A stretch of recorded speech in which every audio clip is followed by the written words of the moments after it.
Hey, what's up, YouTube? Welcome back to the Knicks Cave. Today we'll be talking about the New York Knicks and the Detroit Pistons preseason matchup. Let's talk about it.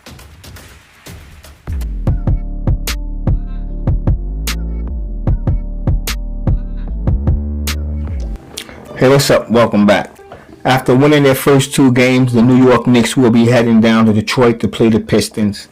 Their number one pick, Cade Cunningham, won't be in this game. He's been sitting out since he hurt his ankle. It's not a bad ankle sprain, a mild sprain to be exact, since training camp. The coach, Dwayne Casey, said there's no timetable on his return. I guess they want to take it a little slow because, this is the number one pick.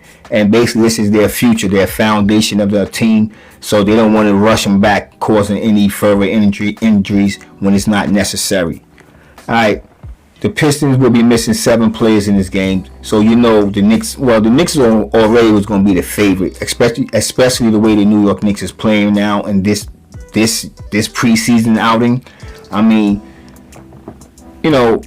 like I said, I'm talking about the matchup, but I'm going to dive into the Knicks in these last 2 games. Like, the Knicks really been playing well, and I don't want to get ahead of myself to say that we there, because it's preseason. But another thing I want to say in my last video, I said preseason doesn't matter, and I just want to point one thing out. I was wrong, because not only do you get to see or gauge players and where you want to see how they can fit into your system as a coach, I'm talking right now, but the Knicks are excelling in every category. I mean, in certain ways, the defense is not up to par. The defense is not where it was last year. I'm going to admit that.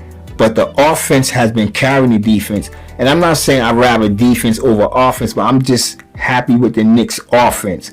I feel very comfortable that the way we play defense, that if our offense continue to go the way it's going now, that the defense will just follow, because the guys are playing defense and it's preseason. So, they're probably not going as hard as they should be. Well, anyway, like I said, the Pistons will be missing 7 players. I'm going to name 6 more players because I already told you Cade Cunningham will not be in this game. He has not played since hurting his ankle. Also will be out for the Detroit Pistons is Killian Hayes. He suffered a concussion. Jay Cunningham, no relation. He's out with a right hamstring. Isaiah Livers is out from right foot surgery. And Chris Smith also out with a foot surgery, but that's I'm sorry, and I don't mean to be stuttering so much, but he's out with a left knee surgery injury. Cassius Stanley, I like that name from Muhammad Ali, Cassius Clay, but Cassius Stanley, he's also will be out. He's suffering. I don't think it's too bad. They probably taking precautionary, same way they're doing with Cade Cunningham, so because he's only suffering soreness in his knee. Derek Walton Jr., he have a migraine. I don't know why he should be out from a migraine. I mean, I get migraines too. I take a Excedrin migraine, lay down for a couple of hours, it's gone. I mean, things affect people in different ways, but that's kind of I never understood that when a player stay out for a migraine. I can see they got the migraine just before a tip off, then I can understand you not playing. But the game is a few hours, is more than 24 hours away.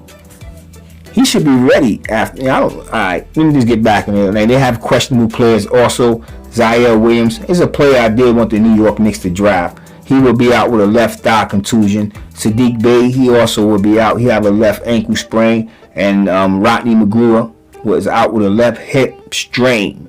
I don't want to confuse the word with sprain, so make sure I get it nice and even for you. Strain. Alright. For the Knicks, Nerlens Noel, he's questionable. He's still suffering from a sore left knee. And Mitchell Robinson is still out right now. But actually, he's making progress. I think Mitchell Robinson will be there on opening night. If not, probably 2 or 3 games. Probably that Philadelphia game. They probably hold him for that Philadelphia game, to be honest with you. If Nerlens Noel doesn't do sit out, Taj Gibson will get the start. And I had questions this signing in the beginning of free agency. I just thought it was more loyalty, and I know it's more for bench purposes. Todd Gibson is a good glue guy. So, but I'm being honest with you, I'm comfortable. As for what I seen in preseason from Todd Gibson, it's like he's rejuvenated. He doesn't even look as slow as he did last year. I don't know if he lost any weight. Nothing had been mentioned. I checked the grapevine, but he's looking good in preseason. I'm gonna be honest with you. Todd Gibson is looking really good. He's looking fresh. What's the word? Spry. Yeah, like I said. But Todd Gibson is averaging 11 points in these two preseason games. He's averaging 11 points, 6 rebounds, and 1 assist. Now this is a player that I've been excited about. In the last game against Indiana Pacers, him and Derrick Rose, they basically took over that game for the New York Knicks. I mean, you won't see it statistically, but if you watch the game, you'll understand what I'm talking about.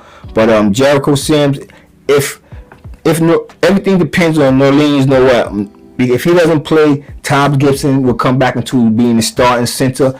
Then Jericho Sims will come off the bench as a backup, and I'm liking that. And like I said before, the Knicks shouldn't be thinking about sending him down to the D League, G League, D League, either one you want to call it. They should have him on the bench. I don't know if that means they have to sacrifice Grimes or McBride. I don't think Tibbs is planning to play too many rookies this year. But I don't think Jericho Sims, well, if we go down, they can always call him up if someone get hurt.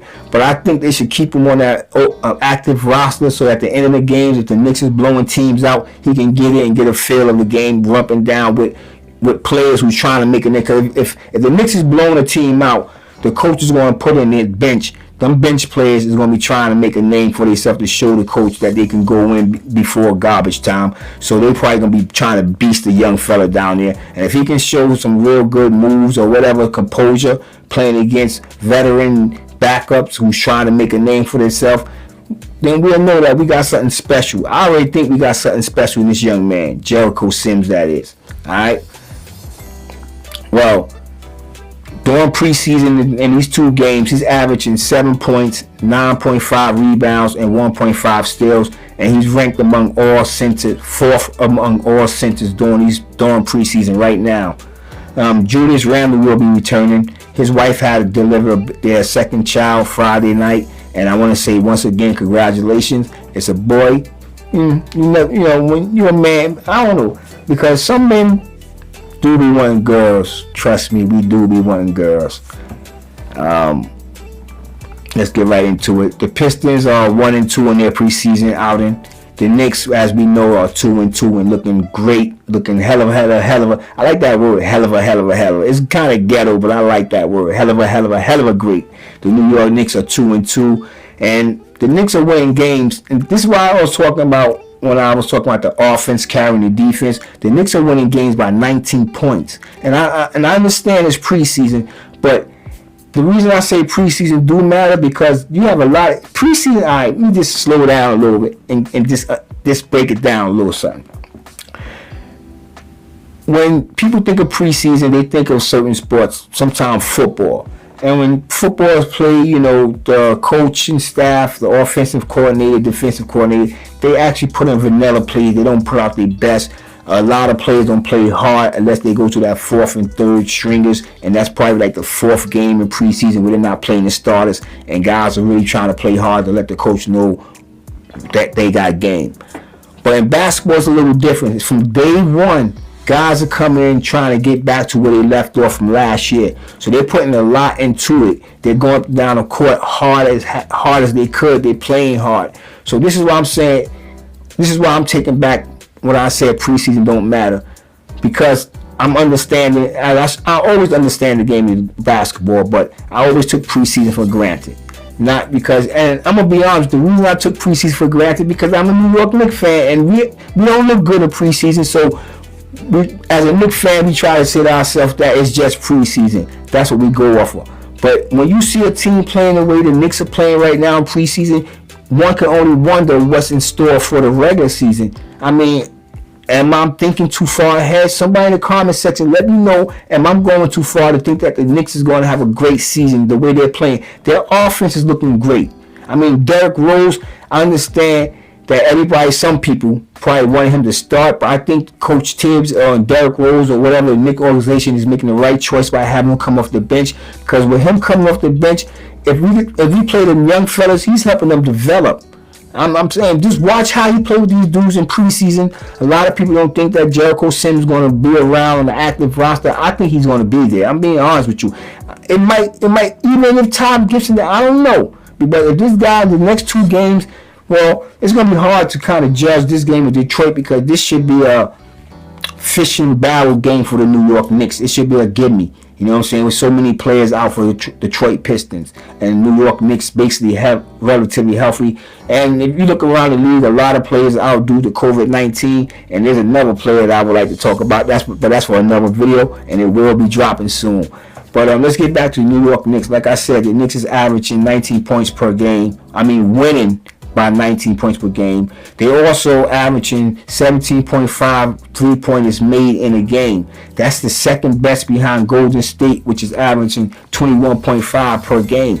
I mean, we thought we had shooters last year, and Reggie Bullock and my man Alec Burke. But the Knicks is really looking. I'm like, Derrick Rose came out and hit a couple of threes. Matter of fact, he was 3 for 3 from downtown. And 2 of them threes off the dribble, bounce high up. I mean, the Knicks is looking really good. I mean, this is what I'm trying to say. I don't want to get ahead of myself because it's preseason. And like I said, hit me up in the comment section. I mean, hurry, before I forget, because I done ramble on for a while, but don't forget to hit like, subscribe, and leave a comment in the comment section. And right now I have 356 subscribers. And I'm trying to get to 1,000 subscribers. So if you come across this video and you like what you hear and what you see, please hit that subscribe button. Give a brother some love. But let's get right back to the New York Knicks. Like I said, the Knicks are making 17.5 3-point shots. I mean, the offense is looking really well. The defense, I'm not really worried about the defense with our super coach of the year, Tom Thibodeau, because that will all work itself in. They got to get to talking more and everything. And like I said, probably about 9 videos ago, Evan Fournier and my man RJ Barrett, they both speak French. So they need to get on that court and start speaking some French. You understand? Yeah. All right, let me just hit some stats off. The New York Knicks in their last 2 games, they beat the Pacers by they beat the Pacers 125 to 104, and then they beat the Wizards 117 to 99. They held Bradley Beal down to 14 points. My man RJ Star Barrett. Before I go on, RJ Barrett, y'all always hear me call him Star Barrett because I do think he's gonna be a star in this league. If you think about it, RJ Barrett coming out of high school, he was rated higher than Zion Williams, and somehow Zion Williams surpassed him. But honestly, I blame that on RJ Barrett back in his college day, because when RJ Barrett was in college, he was playing more like a point shooting guard, whatever you want to call him, but he basically had the ball in his hand more than their point guard. What was their point guard name? I forget his name, but I know him and his brother is in the NBA right now. But RJ Barrett was basically dishing off, giving Zion Williams great looks at the rim. And when Zion Williams set out, he got hurt, RJ Barrett carried Duke. He carried that team. But like I said, RJ Barrett, Star Barrett, I'm really in love with this player, and I hope the Knicks keep this guy on our team for a very long time. RJ Barrett scored 17 points in the Indiana Pacers game, and then he turned around and scored another 18 points in the Washington Wizards game. So for these 2 games, he's probably averaging 18 points something per game. You know what I'm saying? And he was RJ Barrett. He had a slow, how he always started slow in the first half, but in the second half, come the second quarter, you start seeing flashes. But third quarter, he gets his. Fourth quarter, he gets his. I like players like that. He plays when it counts. You know what I'm saying? He plays when it counts. Now I'm just going to go over their shooting percentages from each game, from they play the Wizards and when they play the Pacers. They play the Indiana Pacers and they play the Washington Wizards.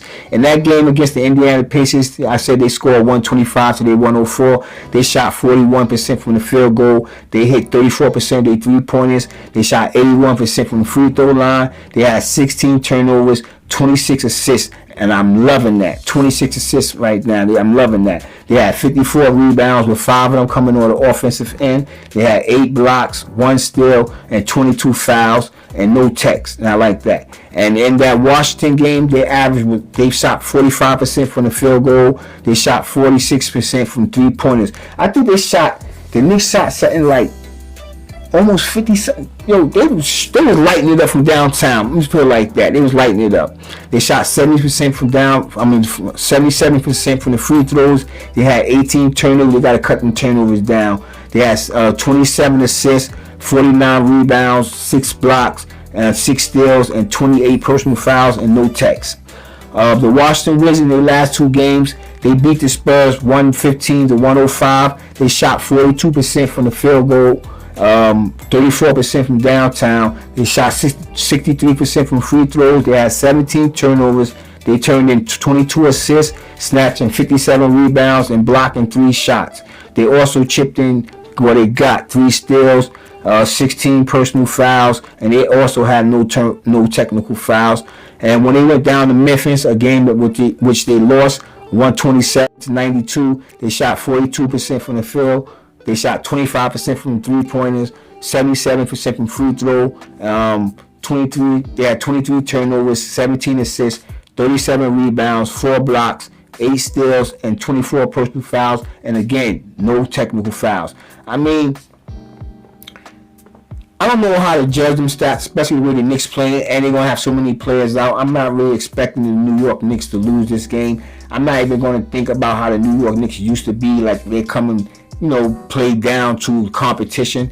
This is a different team. These are different players, and I'm seeing great things this year. I'm honest. The Knicks, I don't know. I see the Knicks from 1 to 5. And honestly, I don't know why the Knicks can't be that number 3 seed. Yeah, I'm gonna push them up from the 4th seed. I'm gonna push them up to number 3. I know you got Atlanta Hawks, you got Boston, and so on and so on. And then the main 2 teams that's going to be 1 and 2 is the Brooklyn Nets and Milwaukee Bucks. They're projected to be 1 and 2. Matter of fact, the Nets is projected to win this shit again, which everybody said last year and it didn't happen. I don't listen to them pundits. I don't listen to them pundits.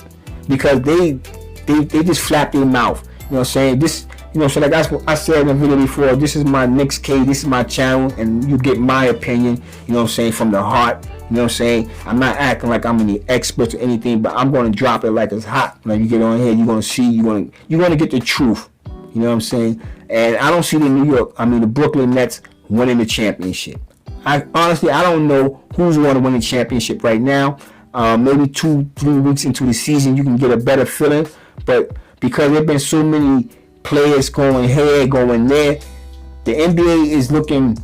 Actually, I'm being honest. It's looking like it's going to be a hell of a season, because I don't really see too many. Well, there's still more, inferior teams, but there's a lot of teams that made great moves, and there's going to be a lot of competition. That's all I'm gonna say. There's gonna be a lot of competition going on this year, and I can't wait for the season start. That's almost a week away, and all I can say is let's go to New York Knicks. And I'm ready for the season. I know you're ready for the season. And with that being said, I want everybody out there to stay safe, stay healthy. God bless you, and peace.